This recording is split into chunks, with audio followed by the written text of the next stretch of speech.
Votre nouvelle émission Focus. Focus, votre nouveau rendez-vous sur Radio Mayuri. Bienvenue dans votre rubrique Focus sur Radio Mayuri. Notre invitée est Madame Lydie Ofonchwa Choucoutou. Bonsoir. Bonsoir. Ce qui fait nuit, nous sommes à l'ancien hôpital Jean Martial où vous venez de présenter une conférence sur la thématique Nous et notre carnaval. Quelle était l'idée? Qu'est-ce que vous avez cherché à démontrer dans le cadre de cette conférence, Madame Ofonchwa Choucoutou? Ce que j'ai voulu montrer, c'est que nous avons un carnaval qui est assez dynamique, qui présente des particularités et que malheureusement, il est en voie de dénaturation pour un certain nombre de ses modalités, notamment le carnaval de rue. Donc, moi, ce que je veux que l'on comprenne, c'est que le carnaval, il dit quelque chose de la société dans laquelle il se déroule. Et là, ce que l'on voit, je trouve, notamment dans le carnaval de rue, eh bien, présente une vision de la culture populaire guyanaise que je trouve qui est une culture frelatée. Alors, le carnaval de rue, notamment, qu'est-ce que vous lui reprochez à ce carnaval? C'est de perdre un petit peu l'essence. Excusez-moi, je vais être très brutale. Le carnaval de rue, je l'ai déjà dit, c'est du sous-carnaval de Rio ou du sous-carnaval de Sainte-Lucie. Alors, est-ce que le carnaval est compatible avec l'évolution touristique qu'on veut lui donner, c'est-à-dire le transformer en un produit économique?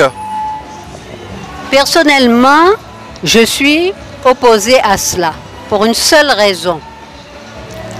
Le carnaval ne peut pas être fait pour les autres. Le carnaval doit être fait d'abord pour nous. C'est nous, Guyanais, qui devons nous amuser dans notre carnaval, qui devons nous défouler, qui devons en profiter. Les autres, ils viennent après. Ils viennent après. Donc, moi, je ne comprends pas cette insistance à vouloir absolument être reconnu par les autres. Alors que le carnaval chez nous, il est, pour le carnaval de rue, il est en perte de vitesse. Moi, je suis comme beaucoup de gens, nous ne sortons pas le dimanche pour aller regarder la parade. Ça ne présente aucun intérêt pour nous. Donc, il faut sortir de cet objectif de faire absolument du carnaval un produit touristique. Il peut l'être, mais ça ne peut pas être la priorité. Et vous avez dit également que le carnaval avait perdu son aspect subversif. Qu'est-ce que vous entendez par là? Laissez-moi vous dire, avant, dans le carnaval, les hommes politiques étaient critiqués. La dernière fois qu'il y a eu dans le carnaval une critique d'une action politique, ça s'est terminé par un procès. Donc la subversion n'existe plus. Hein? La subversion n'existe plus. On n'a que des thématiques bien pensantes. Hein, contre la pollution, pour l'écologie, contre le sida. Ce n'est pas le rôle du carnaval, ça. Alors l'aspect qui est important quand même dans le carnaval, comment faire pour qu'on se réapproprie, mais surtout que le carnaval nous rappelle à nouveau son histoire et qui nous sommes vraiment? Il ne s'agit pas de revenir peut-être, on fait des tas de discours sur l'évolution, tradition, modernité. Il ne s'agit pas de ça. Il s'agit de faire en sorte que le carnaval, qu'une personne étrangère à la Guyane regarde, que ce carnaval lui dise quelque chose sur l'histoire de ce pays. Or, pour le moment, ce n'est pas cela. Je le répète, il y a dans des pays des carnavals où il y a des thématiques qui sont abordées dans le carnaval qui rappellent des séquences historiques. Nous faisons un carnaval avec des séquences chorégraphiques extrêmement, travaillées, etc. Ça ne dit rien sur nous parce que vous ouvrez la télé, vous allez regarder, vous allez voir peut-être la même chose aux Antilles. Quel est l'intérêt? Les gens vont aller aux Antilles, le billet est moins cher pour y aller que pour venir ici. Est-ce que vous avez dit également, Madame Ofonchwa Choucoutou, c'est le fait de perpétuer le paré masqué parce que pour vous, ça apporte une originalité au carnaval guyanais?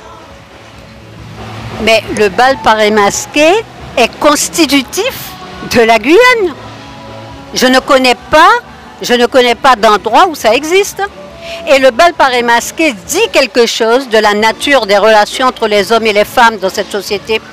Parce qu'il y a des endroits que je connais où le bal paré masqué ne peut pas exister. Donc, le bal paré masqué, c'est ce que nous avons de plus original de notre carnaval et il doit être préservé. Hein? Il doit être préservé et ça, je crois que c'est fondamental. Alors justement, le bal paré masqué, est-ce que c'est pas un aspect subversif ou transgressif du carnaval? Mais c'est au jour d'aujourd'hui le seul espace carnavalesque où la transgression existe. C'est le seul. Alors on parle des bals paré masqués, parlons des personnages du carnaval, du Touloulou, personnage central. Aujourd'hui, on cherche à faire rentrer le Touloulou dans le patrimoine mondial de l'UNESCO. J'imagine que c'est quelque chose que vous approuvez. En ayant ce carnaval qui est singulier, qui est unique, je ne vois pas pourquoi on se priverait de la possibilité de le montrer au monde. Je ne vois pas pourquoi. Donc moi j'approuve tout à fait cette initiative. Mais ce serait vraiment dommageable que pendant qu'on est en train de faire cette démarche, on s'amuse de l'autre côté à l'abîmer pour voir peut-être le faire disparaître. Vous faites allusion au fait que Vaval a été envoyé à Paris peut-être? Non, ça c'est un détail. Pour moi, le fait que Vaval ait été envoyé à Paris, ça revient à ce que j'ai dit. On fait des choses pour les autres, on ne fait pas pour nous. On est toujours en train de chercher la reconnaissance dans les yeux des autres. C'est ça le problème. Le Touloulou, une caractéristique du carnaval guyanais, au même titre que les bals paré masqués. Et que peut-on dire sur le Tololo lui-même? Non, je ne m'exprime pas sur le Tololo, j'ai donné mon avis et je ne vais pas revenir là-dessus. Et sur l'aspect transmission, en tant qu'historienne, que peut-on en dire? Aujourd'hui, on voit que les dancings sont majoritairement fréquentés par des adultes. C'est vrai qu'il y a quelques jeunes dans la rue, mais ils sont quand même peu présents. Est-ce que cette transmission est assurée? Non, je ne crois pas que ce soit vrai. Il y a beaucoup de jeunes. Alors, je ne sais pas ce qu'on entend par jeunes. Le bal paré masqué n'est pas pour les enfants, n'est pas pour les adolescents.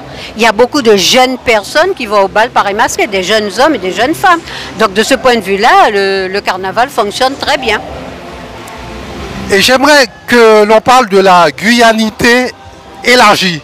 C'est une expression que vous avez prononcée, que j'ai retenue, qui m'a semblé intéressante. Est-ce que vous pouvez nous apporter davantage de précision là-dessus? Écoutez, les Guyanais, c'est qui dans cette société? Ce sont les descendants